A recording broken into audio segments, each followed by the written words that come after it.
Greetings, fellow booktubers. This is probably like my third or fourth attempt to make this video tonight. I am just sucking at video making. I don't know what my problem is.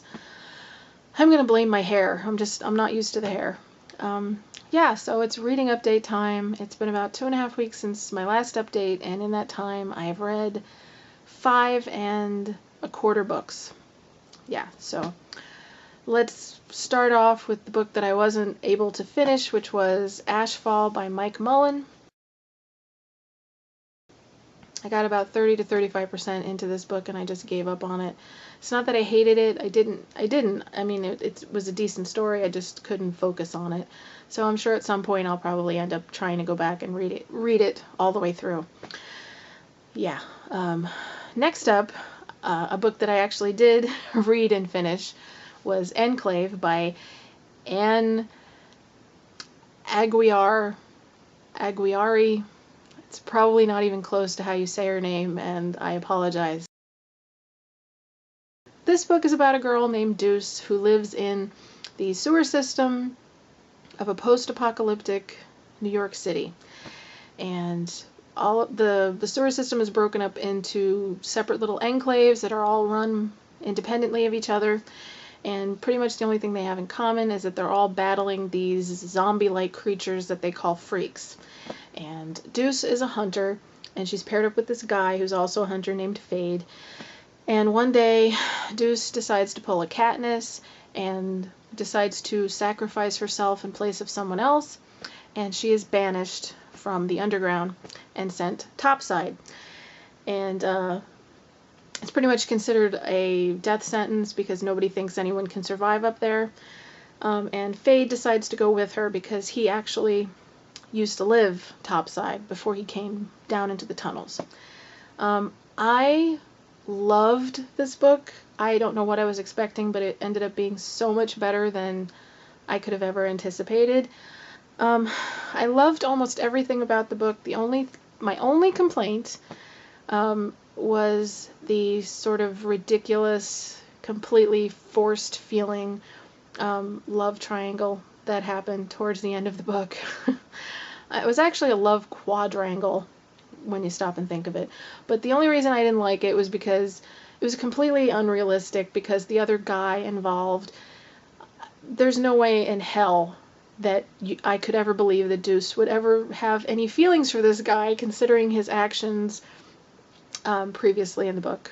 But yeah, that's my only complaint. Otherwise, it was a great book, and I gave it 4 stars on Goodreads. And on Tuesday, the sequel comes out, and it's called Outpost, and I already have it pre-ordered, and I'm super excited to read it. So definitely recommend that, especially to anybody who loves dystopians. And I refuse to say I recommend it to anybody who likes the Hunger Games, because I am so tired of people using that as a recommendation for a book.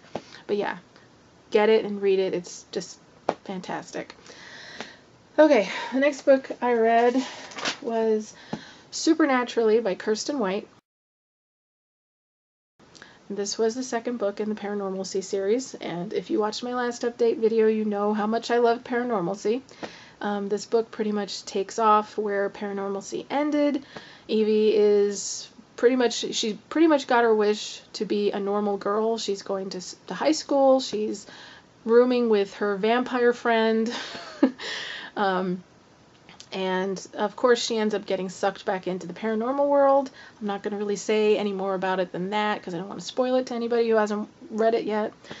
I really, really enjoyed this book, although I will say it wasn't nearly as good as Paranormalcy. Of course, I gave that like 5 humongous stars, and I ended up giving Supernaturally 4, which is a great rating in itself. But I have a few little nitpicky issues with the book. And I think my main one is that one of the main things I loved about Paranormalcy is Evie. I mean, I love her as a character. She's snarky, she's a kick-ass heroine, she's a strong character, and I love that about her. And I think to some extent in Supernaturally she kind of veered into whiny teenager syndrome. There were several times when I wanted to smack the living hell out of her. I mean, the constant lying to Lend, her boyfriend, he's like the perfect boyfriend. and he treats her so well, and she keeps making excuse after excuse to continually lie to him about things, and it drove me absolutely crazy. So that did sort of grate on my nerves a little bit. However, I will say one of the positives of the book was the character of Jack, who I absolutely loved. He was, in a way, he was kind of the male version of Evie. He was very sarcastic, and he was a smartass, and I loved his character, and I loved the dynamic between Evie and Jack. I was a little disappointed as to where his character ended up going towards the end of the book, but yeah, all in all, it was a great book, and I enjoyed it. I've sort of been putting off reading endlessly because I don't want the series to be over. But yeah, so 4 stars, and definitely recommend that one as well. But you have to read Paranormalcy first. You can't really read this one by itself. Okay, so the next book was another book that I received through the Edelweiss Above the Treeline ARC program, and it was The Revised Fundamentals of Caregiving. I am really not having much luck with this website. This is the second ARC that I've tried to read that I've gotten from them, and I did not like it at all.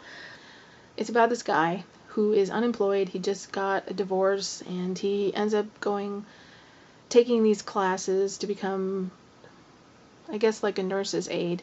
And he starts taking care of this boy who I believe is 19, and he has muscular dystrophy. And the two of them end up going on this road trip. I didn't hate this book like I did the first ARC that I got from them, which was The Dead Do Not Improve. I didn't like it. I gave it 2 stars, and I can't really recommend it to anybody, which I always feel bad when I get like a book for free and I end up not liking it, but there you go. Okay, next up. I read This Dark Endeavor by Kenneth Oppel. If you watched my last haul video, you will know that I was extremely excited to get this book because I am a huge, huge fan of Mary Shelley's Frankenstein, and this is a prequel to Frankenstein. This book is about 16-year-old Victor Frankenstein and his twin brother Conrad, their cousin Elizabeth, and their friend Henry, and they all live in, or they're staying at this chateau in Geneva.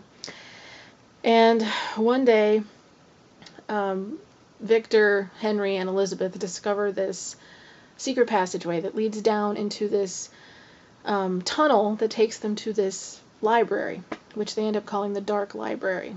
And it's this library that nobody, well, at least they never knew existed. And it's full of all of these books about alchemy and mystical things. And shortly after discovering this library, Conrad becomes very, very sick, and Victor becomes obsessed with finding the ingredients for something called the Elixir of Life, which he read about in this library.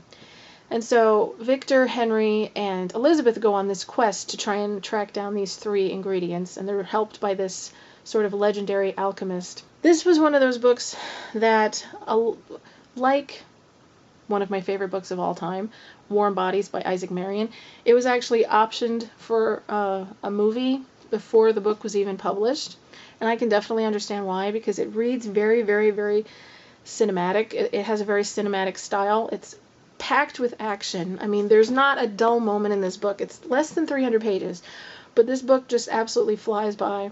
This book was fan-freaking-tastic. Oh my god. Oh my god.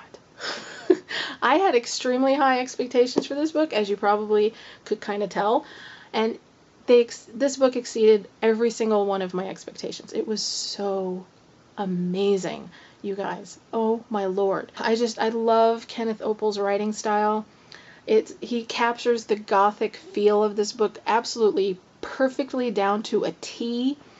Everything about it, from the dialogue to the character development to the world building, is perfect. Yeah, I have to say, one of the best aspects of the book is the whole claustrophobic feel of this.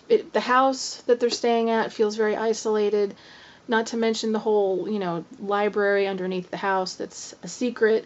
Victor decides to use as a makeshift laboratory this cell that used to be a prison that was part of the house where he's living out. He's in this tiny little cell all the way at the end of this dark corridor that used to be a prison. You know, there's so many aspects of this book that like link back to the whole claustrophobic feel, and it's just done absolutely beautifully. And it's just a phenomenal book. I mean, do you get the impression that I liked this book? Because I kind of did. If there's anything negative that I could say about this book, it's a very sort of nitpicky thing to point out, but the fact that you've got 3 guys and 1 girl, and all 3 guys are in love with the same girl, it's kind of predictable in my opinion. And I will say this, okay? The fact that Elizabeth is Victor and Conrad's cousin kind of skeeves me out. I know they keep repeating it, especially in the second book. They keep saying over and over again she's a distant cousin, but I don't care. It's a little skeevy in my opinion. Oh, and I have to say this is like considered a YA book, but I really, if it's YA, then it would definitely be like 15 and over, because there's some like very intense scenes. Yeah, and I have to say Victor is a horn dog. He is a real horn dog, yeah. So keep that in mind if you want to read this book. But please, you guys, I don't know a single person who has read this book, and I am dying to find somebody who's read it so I can talk to them about it, because I absolutely freaking loved this book. Of course, it got 5 stars on Goodreads, and it's definitely going to be in my favorite books of the year. So get it, people. Please get it. So when I finished this book, there was a couple of days when I didn't read anything because I knew a certain beast of a book was being released on August 28th, and I figured if I started reading anything else, I would only end up tossing it aside in favor of this book that was being released on the 28th. So that book, said beast, would be Enshadowed by Kelly Cray. It is book 2 in the Nevermore series. Yeah. This book starts off on Christmas Eve, which is 2 months after Varen has gone missing. Well, he's not really missing. He's stuck in the dream world. But to the outside world, he is missing. And, yeah. Again, I'm not going to really say very much about the plot because it just came out a couple days ago, and I really do not want to ruin it for anybody, but allow me to express some of the emotions that I had reading this book. Yeah, I have to say, first and foremost, I completely and utterly missed the presence of Varen in this book. He was definitely one of the main reasons why I loved Nevermore so much, and he is absent for about 80% of this book, and you definitely felt his absence. I also missed the character of Reynolds, who also is gone for probably about 80% of the book as well. I love the character of Isabel, however, she was a little bit more irritating in this book, and I sort of attribute that to the fact that this was basically just her book, and she was in almost every single scene. But I gave this book 5 stars on Goodreads, but I did have issues. I gave it 5 stars based on the entire reading experience, and because I think that Kelly Cray is an absolutely phenomenal writer. The ending of this book, I'm not going to say what happens. I don't like cliffhangers, and it wasn't so much of a cliffhanger, it was just what happened. 2 particular things that happen at the end of this book. What happens at the very, very end of the book, which seems to be upsetting most people, is not really what I had the biggest problem with. It's something that happened slightly before that, which had me crying like a little baby. I felt, when I was done with this book, I felt like Kelly Cray had come over to my house, reached into my chest, pulled my heart out, threw it on the floor, and proceeded to do like a river dance on it for about an hour. I was just a mess when I finished this book. A mess. And all I will say is that I really, truly hope she does not take another 2.5 years to put out another book, because I don't think my poor little heart can take it. My heart is broken. Oh, my heart is broken for so many reasons. But yeah, I gave it 5 stars. It's fantastic. If you haven't read Nevermore, I will say it for like the 1000th time. Get Nevermore and read it. Then get Enshadowed and read that too, and just prepare yourself to have, to have a little hissy fit when it's done. But that's all I'm going to say. I probably wasted enough time talking about it. But yeah. As for what I'm reading now, I just started the second book in this series, which is called Such Wicked Intent. And I'm kind of a little annoyed, actually, come to think of it. I went on Kenneth Obel's Facebook page, and somebody was asking him if when he planned to write the third book in the series, and he pretty much said he didn't know if he was going to write a third book in the series. That really irritated me. And the fact that he doesn't even know if he's going to write a third book, it's like unthinkable. Unfathomable. Yeah.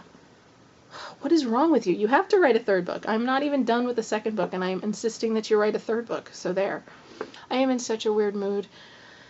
And I also started a reread of Daughter of Smoke and Bone. I don't know, I'm super excited for the November release of Days of Blood and Starlight, and I'm like 65 pages into it, and I'm enjoying it just as much as I did the first time.